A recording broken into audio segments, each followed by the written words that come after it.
بسم اللہ الرحمن الرحیم۔ السلام علیکم۔ آج میں آپ کو اعصابی اور جسمانی اور جنسی کمزوری سب کی کمزوری ختم کرنے کے لیے صرف ایک ہی نسخہ بتاؤں گا، جس کو استعمال کرنے سے نہ صرف یہ تمام امراض ختم ہوتے ہیں بلکہ انسان اگر اس کو مسلسل استعمال میں رکھے تو اس سے بچا بھی رہ سکتا ہے، یعنی جس کو یہ مسئلے نہیں ہیں وہ بھی یہ یوز کرے تو انشاءاللہ اس کو آئندہ کے لیے اس سے تحفظ ہو جائے گا ان امراض سے۔ تو اس میں جو اجزاء استعمال ہوتے ہیں بہت سمپل سے اور گھر میں آسانی سے مل جانے والے ہوتے ہیں۔ ایک تو یہ یوز ہوتا ہے، اس میں ایگز یوز ہوتے ہیں، ایگز کے ساتھ اس میں آنین یوز ہوتا ہے، آنین کے ساتھ آپ نے اس کے ایک یوز کرنی ہے، یہ گرین چلی کا یوز کرنا ہوتا ہے۔ یہ گرین چلیاں تقریباً آپ ایک دفعہ میں 4 دانے یوز کریں۔ اگر آپ نے فل زبردست قسم کی طاقت اور سختی نفس میں پیدا کرنی ہے، اعصاب کو چست کرنا ہے، سستی ختم کرنی ہے، تو اس کے لیے یہ ہے۔ جو لوگ ویسے ہی ایکٹیو زیادہ ہیں، اوور ایکٹیو ہیں، یا جن کا ہاضمہ صحیح نہیں ہے، ان کو یہ یوز نہیں کرنا چاہیے۔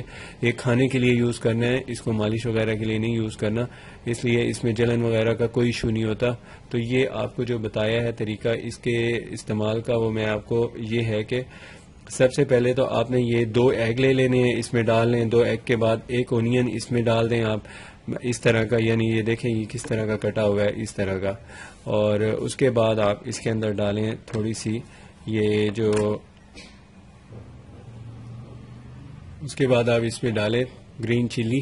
یہ گرین چلی جو ہے اس کی یعنی یہ ہے کہ اس کو جب اس کی کوانٹٹی 4 دانے کی ہو جائے، اور دانے بھی دیکھ لیں کہ دانوں کا سائز درمیانہ ہونا چاہیے، بہت بڑا نہیں ہونا چاہیے۔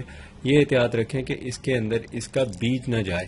یہ دیکھیں یہ میں نے احتیاط سے اتارا ہے، اس کا بیج اس کو نہیں کھانا، صرف اس کی جو سبز اس کا حصہ ہے وہ یوز کرنا ہے۔ یہ دیکھیں یہ اس کو پھینک دیں۔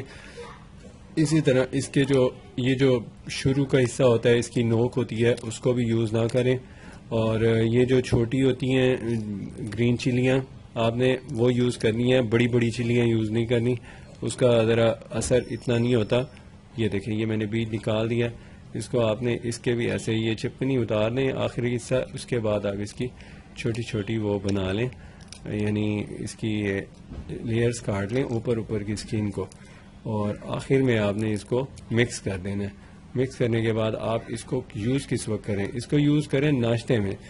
جب آپ نے ناشتہ کرنا ہو تو آپ دیسی گھی یا پھر آپ کے پاس گھر میں جو بھی آئل پڑا ہو اس کے ساتھ اس کو بنائیں، فرائی کریں اور اچھی طرح کھائیں۔ اچھی طرح یعنی مطلب اس کو چبا کے کھائیں، چبانے کے بعد چبا کے کھائیں، انشاءاللہ اس کا آپ کو 1 یا 2 گھنٹے میں فائدہ مل جاتا ہے، ویکنس ختم ہو جاتی ہے، اور آپ اس کو روزانہ یوز کر سکتے ہیں۔ ہاں البتہ اس میں احتیاط یہ ہوتی ہے جن لوگوں کو یورک ایسڈ اور کولیسٹرول کا مسئلہ ہو ان کو یہ چیزیں استعمال نہیں کرنی چاہیے۔ جو عام نوجوان حضرات تک کمزوری کے اچھا فائدہ ملتا ہے، بہت ہی اچھے اس کے ریزلٹس ہیں۔ اور ساتھ میں اگر آپ نے اس کو یوز کرنے کے ساتھ احتیاط پوری کی اور زیادہ مطلب مباشرت وغیرہ نہ کی، جنسی فعل سے دور رہے، تو انشاءاللہ آپ کو اتنا اچھا رزلٹ ملے گا اس کا، نہ صرف جسمانی طور پہ بلکہ ذہنی اعصابی طور پہ بہت چست، چاق و چوبند اور مضبوط بدن والے بن جائیں گے۔ دماغی مضبوطی اور اعصابی مضبوطی اس میں پیدا ہوتی ہے۔ اور اگر آپ نے اس کے علاوہ کوئی مشورہ کرنا ہو تو آپ ہم سے کر سکتے ہیں، نیچے نمبر ڈسکرپشن میں دیا ہوا ہے۔ اور آپ سے ایک ریکویسٹ کرتا ہوں کہ آپ نے اگر ہمارا چینل ابھی تک سبسکرائب نہیں کیا تو پلیز سبسکرائب کر لیں۔